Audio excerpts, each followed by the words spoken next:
Hello students, welcome to my YouTube channel Target Science. इसमें हम लोग क्लास 10th आईसीएसई का मेंसुरेशन चैप्टर देख रहे हैं।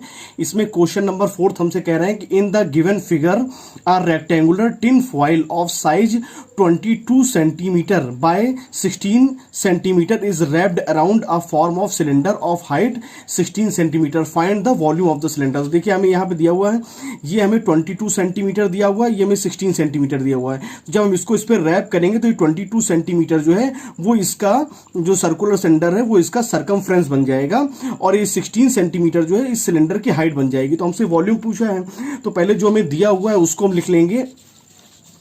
तो देखिए यहाँ पे जो हमें दिया है, यहाँ पे वो हमें हाइट दी हुई है। हाइट हमारा हो जाएगा 16 सेंटीमीटर, क्योंकि जब उसको रोटेट करेंगे तो रोटेट करने पर 16 सेंटीमीटर हाइट हो जाएगी। और जो हमें सरकमफ्रेंस दिया हुआ है 2 पाई आर, वो हमको दिया हुआ है 22 सेंटीमीटर। तो यहाँ पर हम रखेंगे 2 into 22/7 into r is equal to 22। तो यहाँ पर जब इसको सॉल्व करेंगे तो आर की वैल्यू 7/2 आ जाएगी। ठीक है, आर की वैल्यू 7/2 सेंटीमीटर आ गई। और हाइट हमको जो दिया हुआ है वो हमें 16 सेंटीमीटर हाइट हमें दी हुई है।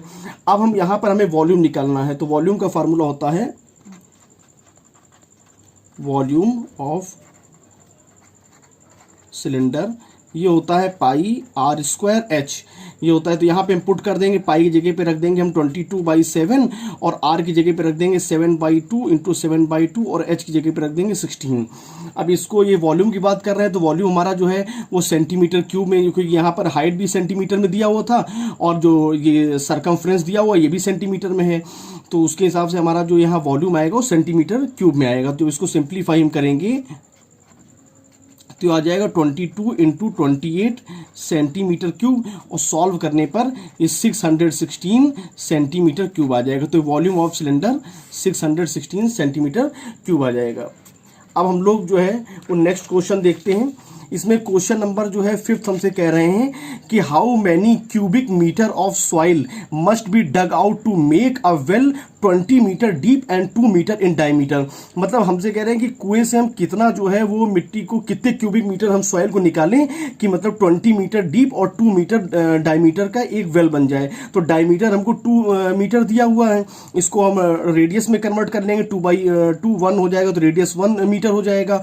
और जो वेल है उसका जो हाइट है वो 20 मीटर दिया हुआ है। तो जो वेल से जितनी मिट्टी निकलेगी वही उसमें हम उसी का वो वॉल्यूम ऑफ वेल हो जाएगा। और वेल जो होता है वो एक सिलेंडर के शेप का होता है। तो इस क्वेश्चन को देखते हैं, इसको कैसे करते हैं।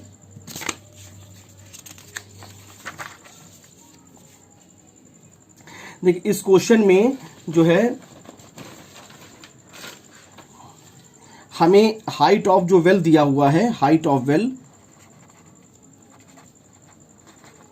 वो हमें दिया हुआ है 20 मीटर। ठीक है, और जो डायमीटर दिया हुआ है वो हमको 2 मीटर दिया हुआ है। तो रेडियस जो हो जाएगा वो 2/2 is equal to 1 metre radius हो जाएगा।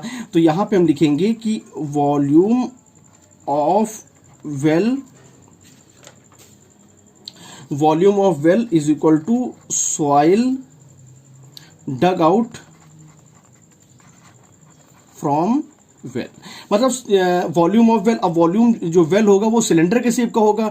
तो सिलेंडर का जो वॉल्यूम होता है वो होता है पाई आर स्क्वायर एच होता है। तो यही हमारा हो जाएगा soil dug out from well.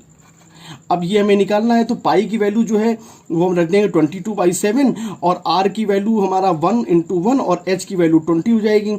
इसको जब सॉल्व करेंगे तो ये आ जाएगा 440/7 और सेंटीमीटर क्यूब। मतलब इतना जो है सॉइल जो है उससे वेल में से निकलेगी।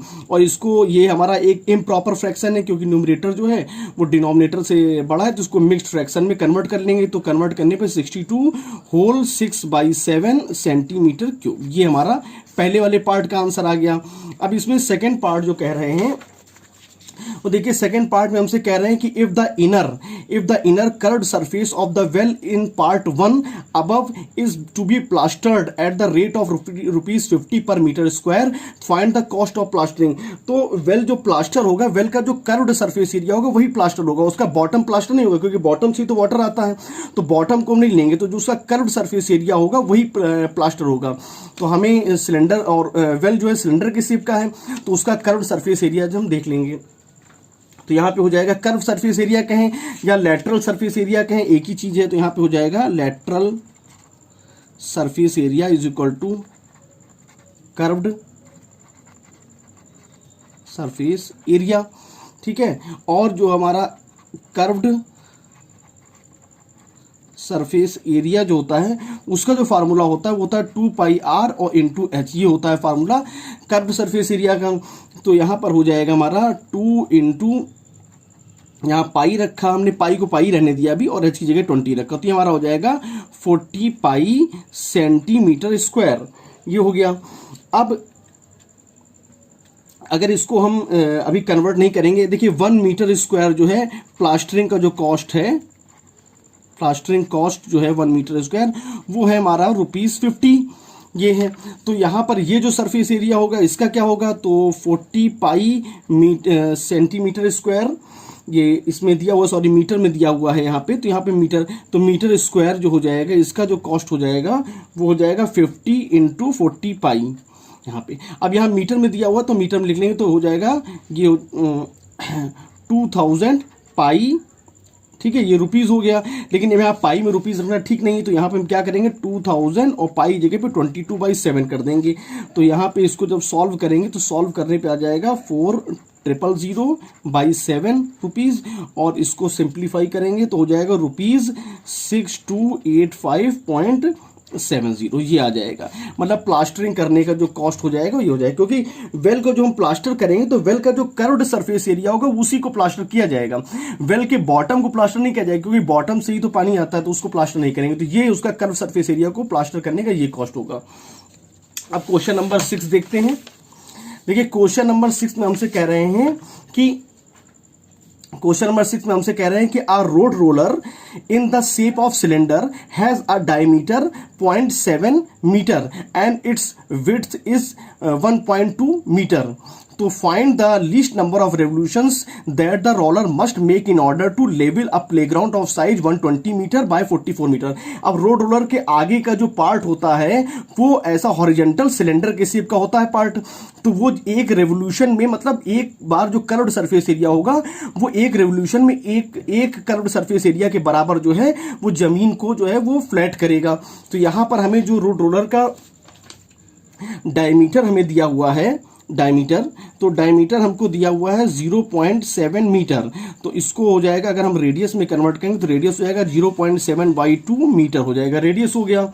और विड्थ जो हमको दी हुई है, डायमीटर की विड्थ मतलब कि उसकी हाइट की बात कर रहे हैं, विड्थ जो दी हुई है वो हमें दिया है 1.2 मीटर, तो विड्थ कह लीजिए या उसको लेंथ कह लीजिए या उसको हाइट कह लीजिए, कोई फर्क नहीं पड़ता। रोड रोलर का जो आगे का हिस्सा होता है वो ऐसे करके फ्लैट होता है, तो ये हमें जो है ये विड्थ ये हमें 1.2 मीटर दी हुई है, ये है। और रेडियस जो है हमें वो दिया हुआ है 0.7/2 दिया हुआ है मीटर। अब जो 1 रेवोल्यूशन हो जाएगा, मतलब एक बार जो पूरा घूमेगा वो हमारा 1 कर्व्ड सरफेस एरिया हो जाएगा, 1 कर्व्ड सरफेस एरिया।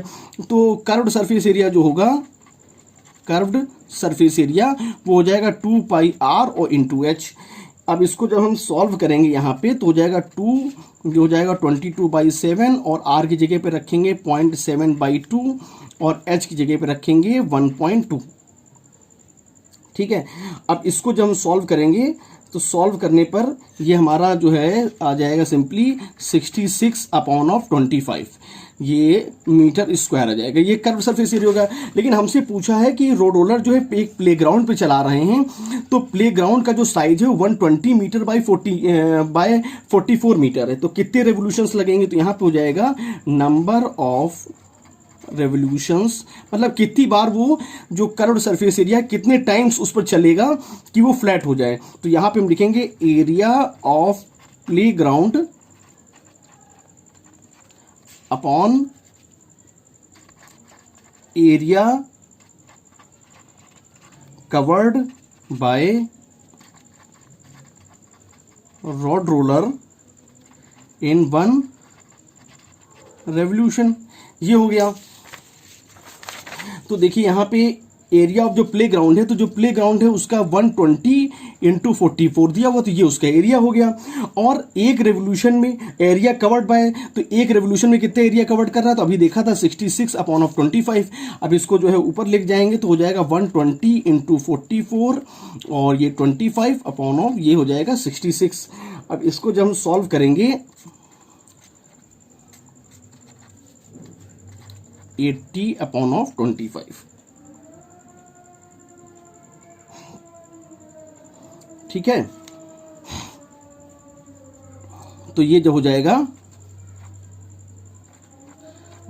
तो हो जाएगा 2000 रेवोल्यूशंस, मतलब इतने जब रेवोल्यूशन करेगा तो वो जो है ग्राउंड को फ्लैट कर देगा। तो ये हमारा आंसर 6 वाला कंप्लीट हो गया।